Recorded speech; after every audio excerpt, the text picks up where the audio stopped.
The music in this video was performed and recorded by myself. A couple of days ago we got a leaked set list for the Ninjago Summer 22 sets, and oh my god, they sound insane.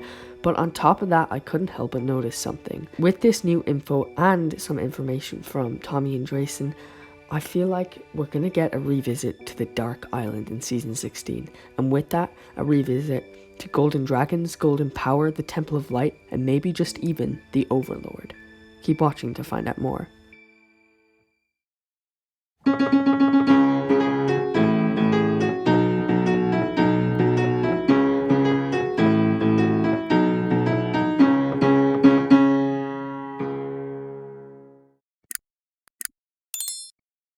What's up ninjas, this is Ninjago Theory, and today I'm going to be making some pretty crazy speculations about Season 16 based off the new set information that we just got. And as always, I'm going to start off with some background information on what certain elements I'm going to be discussing are, and most of you probably know Ninjago pretty well, so you can skip on to the time on the screen right now, but for the rest of you, let's get into this. So, what is the Dark Island? Most of what you need to know about the Dark Island and surrounding details happen in Season 2, which was supposed to be the final season of Ninjago, and that is going to be an important detail for later.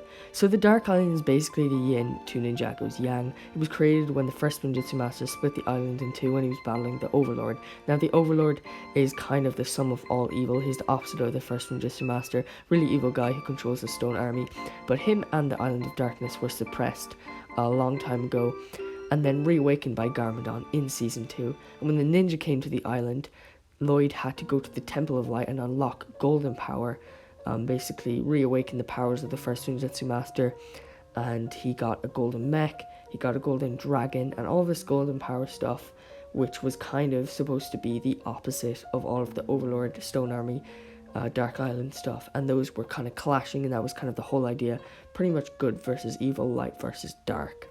And the Overlord was defeated at the end of Season 2, but he did reappear in Season 3 trying to get some golden power back, but he was once again killed when Satan sacrificed himself, and that was the last time we saw him properly if you don't count Decoded. Before we dive into all of my crazy theories, it's important to look at the evidence, and the first piece of evidence we have is of course the inspiration for this entire video, the list of Summer 2022 sets, and already you can pretty obviously see that golden is a word that's used in a lot of these set names, and it seems to be telling me that we're going to be revisiting Golden Power, which of course was introduced in Season 2 and was a very main focus of that season. We also see the name Dark Temple, which could be the opposite of the Light Temple. Maybe that'll be in the land of Ninjago, just how the Light Temple was in the Island of Darkness, you know, those who kind of oppose each other. So that definitely screams Season 2 as well. Crystal King doesn't directly seem to reference anything. Obviously the word crystal is in the Light Temple, but I doubt it's that. It's probably something to do with the Venstone Buyer.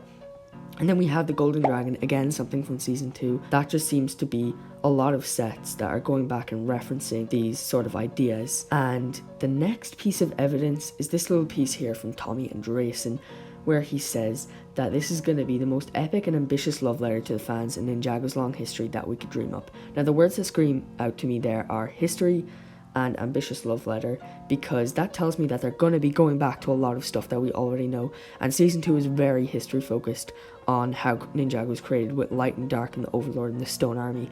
So this definitely supports the theory even more. This is very important evidence, and it really seems like they're going to be going back to all these ties, because Season 2 was supposed to be the conclusion to Ninjago, and so was Season 16. So there's a lot of parallels between those two seasons, and I could definitely see them going back and referencing some of those old ideas just for nostalgia and for the OG fans. But what's evidence without a theory to back it up? Let's explain how and why we're going to be seeing all of these things in Season 16. I have a load of theories about all of this information, but for the sake of this video, I'm going to shorten it down to two main theories. One is my own, and the other is actually from my friend Jay, but he says it's okay to use it in the video because it's a really cool theory and I'd love to share it with you guys.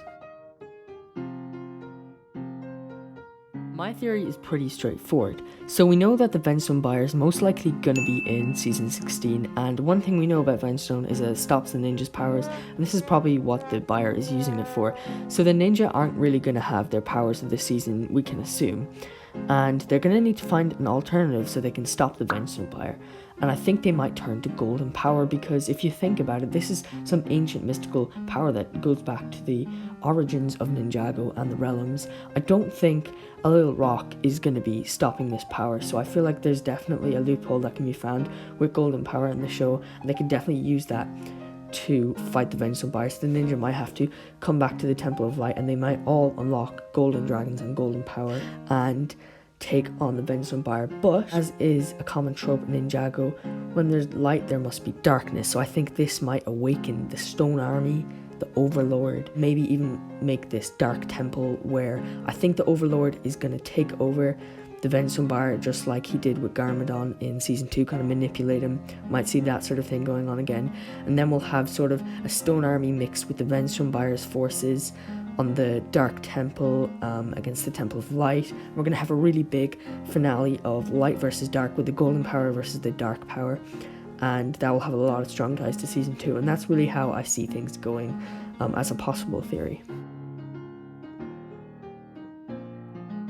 Since this theory isn't mine, I'll be brief with it, but basically the main point is that since the Overlord melted down the mega weapon so he could have golden power, it should work in reverse, so that golden power will give you all of the abilities of the mega weapon. So if the ninja were to get golden power, they would have the ability to create life, since that's what the mega weapon does, it creates. And that means they could bring back Nia in some kind of form. I definitely think this is a really cool theory and very plausible, because, you know, a lot of my theories do discuss different ways to get Nia back, and this definitely could be one, and I could see this happening. So yeah, it's a pretty cool theory. So unfortunately, while editing this video, a lot of new news about season 16 came out, which doesn't directly contradict my theories, but makes them pretty unlikely, which is unfortunate. So yeah, take most of this with a grain of salt. Kind of bummed that my 3 weeks of work isn't really going to pay off, since this is going to be a kind of out-of-date video now. But you know, elements of this could show up in season 16. But of course, all of this is just theories, and feel free to leave your own theories down in the comments below, especially about the new information. Hope you enjoyed the video. That's all from me. Have a great... I almost forgot, if you don't like, subscribe and share this with your friends, the buildable bat will be very upset.